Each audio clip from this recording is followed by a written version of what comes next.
A lot going on, but we do have a special guest with us this morning before we even get into the rest of the stuff that's going on.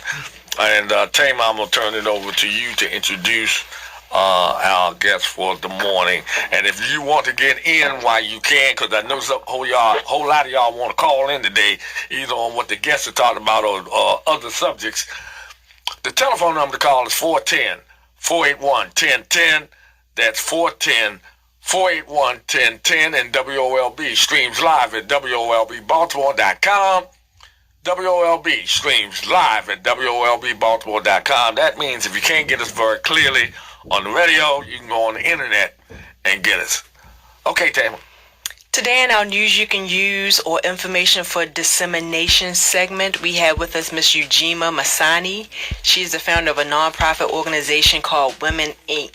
That acronym stands for Women Standing for Working, Organizing, Making a Nation. Women Inc. has been a pillar of strength within our community for years. With a wide range of initiatives that promote physical and emotional well-being, it has consistently advocated for the welfare of marginalized populations. Women Inc. provides free summer camps in the 21215 zip code of Baltimore City, and it focuses on anti-bullying techniques and critical thinking from an African-centered perspective. They also offer a free Kwanzaa program and martial arts taekwondo class every Saturday. With Ms. Masani's passion for the community, culture, and culinary excellence, in 2024 they will start a cooking camp for their youth programming. To usher in that initiative, Ms. Masani has dedicated herself to creating unforgettable experiences that nourish both the body and the spirit. One of these experiences is the Cheffin series. Good morning, Ms. Masani. How are you doing today? I'm well, thank you for asking, and thank you for inviting us to your show. Not a problem. Thank you for coming. Can you give us a little more information about your Cheffin series experience that's getting ready to come up? Well, this is our 13th year of the Cheffin series, and most people know us by our event name, either Brothers Who Can Cook or Sisters Who Can Burn. And we started it back in 2010 as a outreach from my social work background. And I wanted to see brothers entertaining sisters for the Mother's Day weekend.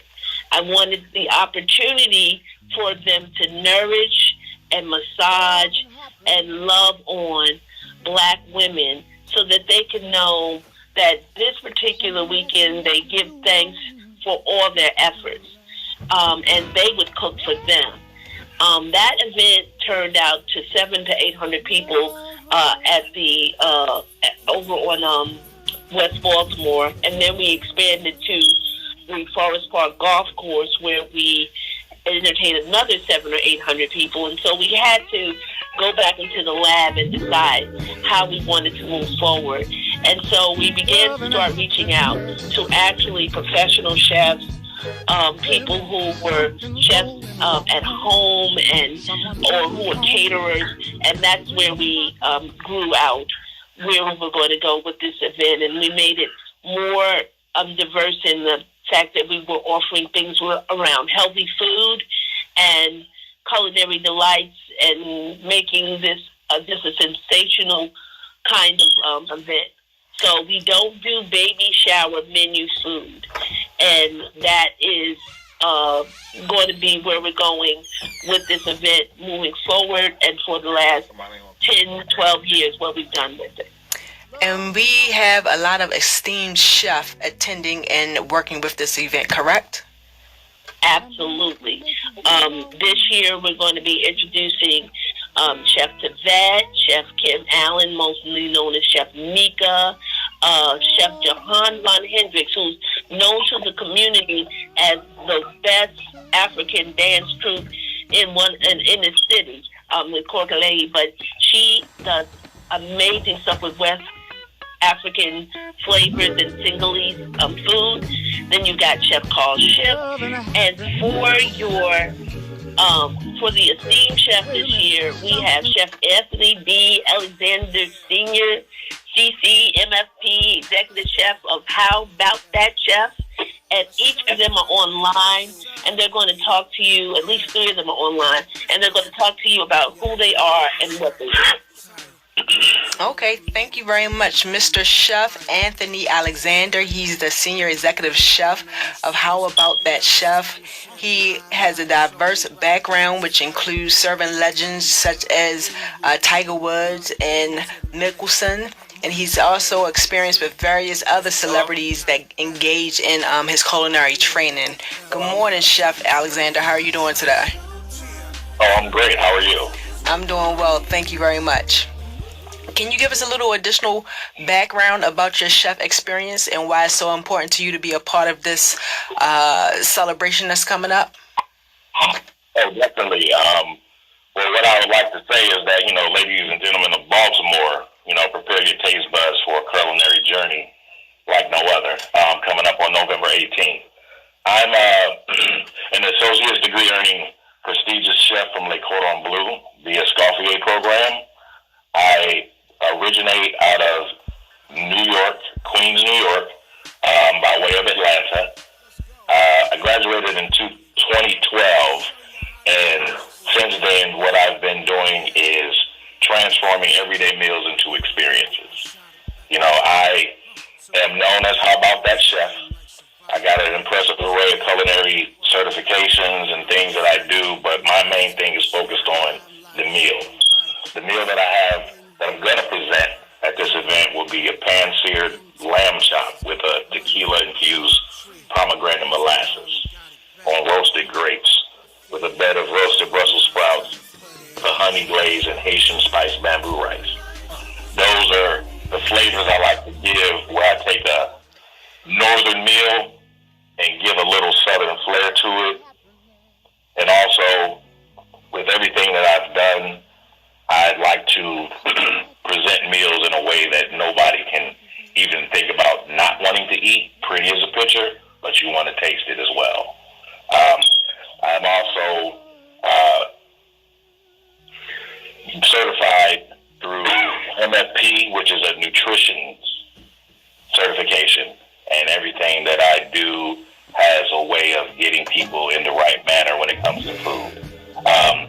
Also, for this event on November 18th, Brothers Who Can Cook and Sisters Who Can Burn, everyone prepare to be enjoy a meal where that I just don't create meals, I create experiences.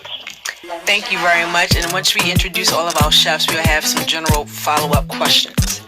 We also have with us Chef, am I saying it right? Jihan Von Hendricks? Jihan Von Hendricks, yes. Thank you. Who Good has morning. a rich How are history. you? I'm doing well. As a resident artist at the Hubie Blake National Jazz Institution and Cultural Center. Yes. You have a passion for dance, as well as a visionary with African dance companies and West African cuisine. Yes. I will be taking you to Senegal on the 18th at the Brothers Who Can Burn and Brothers That Can Cook and Sisters That Can Burn event. I take garam masala and nutmeg and all of the spices that Senegal and Africa has to give, and I just make chicken and rice come alive. It's not your everyday chicken and rice. It is coconut rice, Maggi, and all different spices that will take you, as Chef said before, on a journey. The 18th is definitely going to be an international journey, and you will visit West Africa with Jihan, Chef Jihan. I'm a home-based chef, taught the traditional way by your aunties and your mom and your family. So come and see us on the 18th. Thank you. And last but not least, we have Chef Micah, who began her culinary journey in her kitchen, inspired by many cherished family traditions and cultural flavors.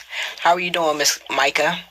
It's Mika. Mika. Thank you. It's Mika Forka. My first name is Kamika. Last name is Dixon.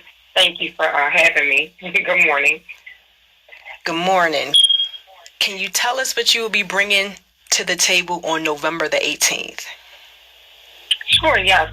Me being a Baltimore native, self-taught chef, I started cooking in my kitchen on a small scale for my family and friends.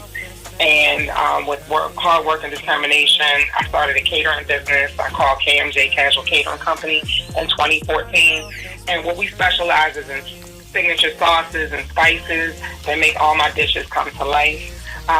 Still deciding on which dish I'm going to cook for everyone, but anything that I've touched, whether it be smoked fried chicken or anything that I'm doing, everyone always loves my food and my dishes. Now, what we have bringing with me, a chef that's coming, and she's actually my cousin, and she works with me, and her name is Chef Ree, but she is doing a signature dessert for that day. Me, myself, have had the pleasure of working with a lot of different people, the Kappas, the Deltas, and I've been contracted for numerous weddings, private events, all throughout the DMV. I go as far as the Eastern Shore in Virginia, D.C., everywhere. So I do look forward to seeing you on the 13th at the annual Brothers, the 13th annual, on the 18th of November for the 13th annual Brothers Who Can Cook and Sisters Who Can Burn. I'm so looking forward to doing this event, and I'm ready to showcase my skills and show everyone a great experience. What is the life like, and this is for any of our chefs on the phone, what is the life like for a minority chef? There are many, I guess, opportunities or pathways you can go in as a chef, whether it's a restaurant or catering or hosting special experiences. What exactly is the life and the business goals that, you might have as an individual chef? Well, one of the main things is being in that type of life. It's long, it's grinding. If you have a goal set of, I eventually want to own this restaurant or own any type of business involving hospitality, it's just putting in the work, making sure you're impressing the right people, staying focused, putting in those 12 to 14 hours a day, possibly longer depending on what you're doing, and just know that at the end of it can come that reward where you may not have to be behind that stove, where you have a staff working for you, going out for you, building your brand. And those are the things that I know I've come across being an event planner, being an entrepreneur and a creative force, that I've become. But it just takes that hard grind. It really does. I agree with him. It does take that dedication to your craft. It really does. Building your brand and everything. Robert Deshier here. How you doing? To everyone on the line. Good morning. Does either of you own the facility where you regularly provide your food? When I say own the facility, I mean own the bricks, own the building. No, not yet. Working on it. I've owned a food truck, so I had that ownership where it was my own thing, but definitely the brick and mortar, not yet. Have you considered combining your resources in a way such that you could acquire a property at which each of you could feature your food under the same roof, so to speak? That would be a great idea. Wonderful. Actually doing a shared kitchen and doing that, that's something that, a lot of times that you can do with chefs and collaborate and come together. So us doing this event, we all will get a chance to really, see what the other's doing, and we can talk about doing something like that. That sounds great. So all of you would be interested in doing that. Is that what I'm hearing? Yes. Definitely. Yes. All right. Well, we should talk at some point afterwards. Absolutely. yes. Hello there. Hello. Good morning. This is Carlton Douglas here, and hello to all of you there. Let me just get one thing straight, make sure I'm on the same page. Because I've been to several of the brothers that burn or cook or whatever at Martin's West. Is that the same thing? Absolutely not. It's not. It's not. That is 100 Black women, and they've been around for almost 35 years. Okay. For fund related to scholarship. Ours is specifically so we can give chefs a platform to be able to display to the general community, because before the pandemic, there was not enough opportunity for Black chefs to be able to display their wares or their food or their expertise in kitchens that was not featuring them. So they make a lot of money for a lot of other people, but they're always behind the scenes. This was the opportunity for chefs to come from that space into the visual public eye. And this is a taster. This is not just you come and buy the food. You actually get to taste the food first before you even buy it. So that means every chef is going to do their very best effort to, how we say it in our own Black vernacular, stick their foot in it to make sure that it's the best food you have ever had. So we don't do fried chicken and collard greens. You come here for the extraordinary, the journey, the experience. So, whether it's our beverages or it's our cuisine. So in other words, at your fair, because at the other fair, they just have chefs and many guys that specialize in certain type of cuisine, and you get to taste it. You don't get to buy it. But at your fair, you also taste and get the opportunity to buy it. Is that what you say? Yes, you do. Okay.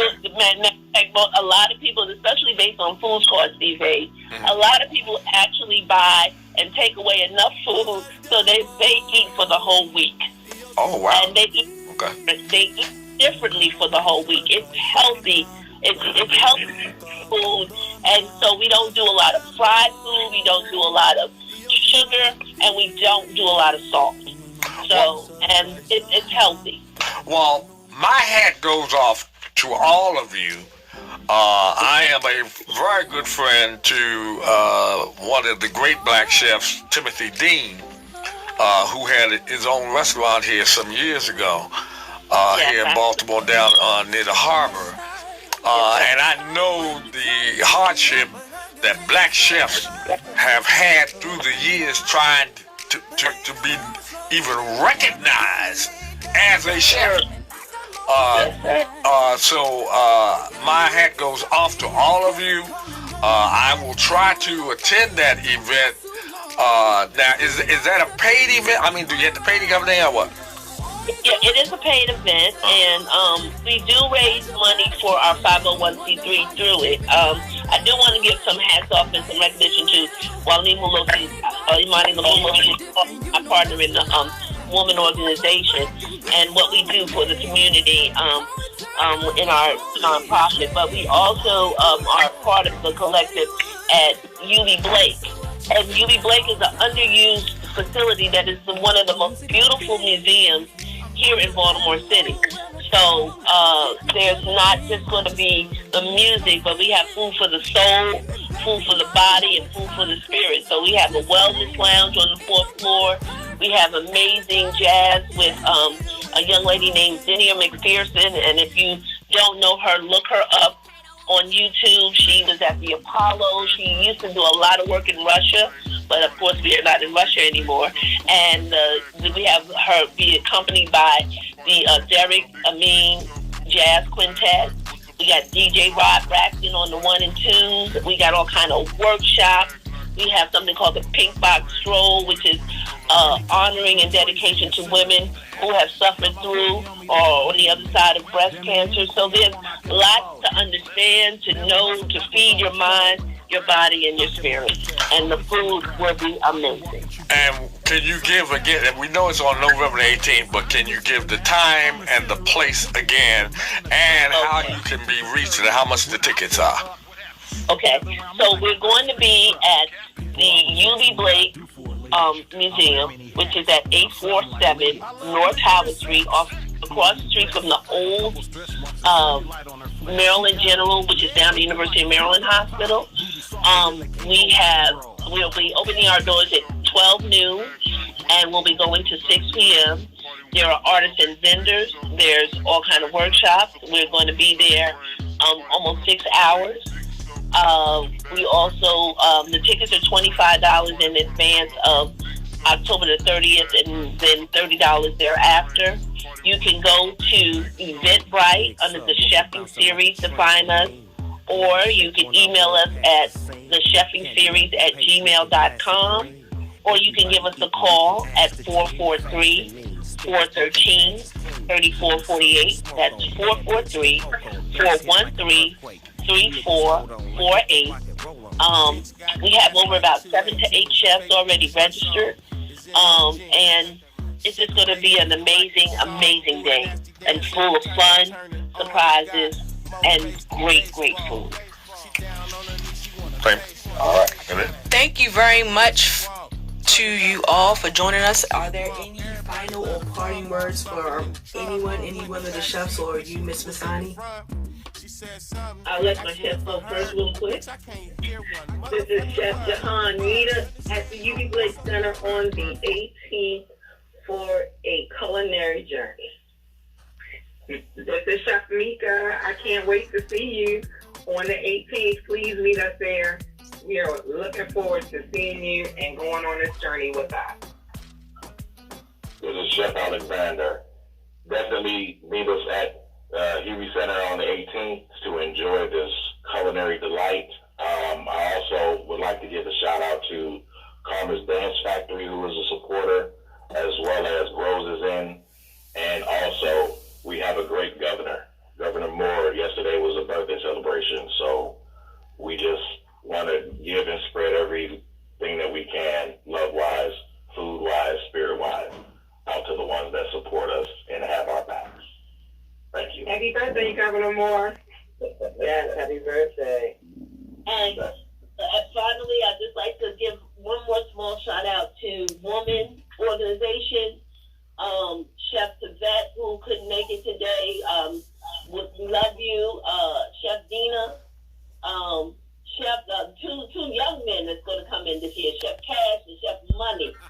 And we may have Chef Andre from Jamaica, if he can fly in soon enough. So we will, you'll have a great experience. One other thing, there is going to be an amazing sorbet, the original Caribbean sorbet. The best sorbet in this city, non-stop. And you get to taste all of this for free. So we hope to see you there. We hope to see all of you. And we are definitely going to entertain what you said. Attorney who wants to talk to us about the shield. I apologize. It's 443-413-3448. Call us. Come by the Hubie and come and enjoy and have a great, great evening.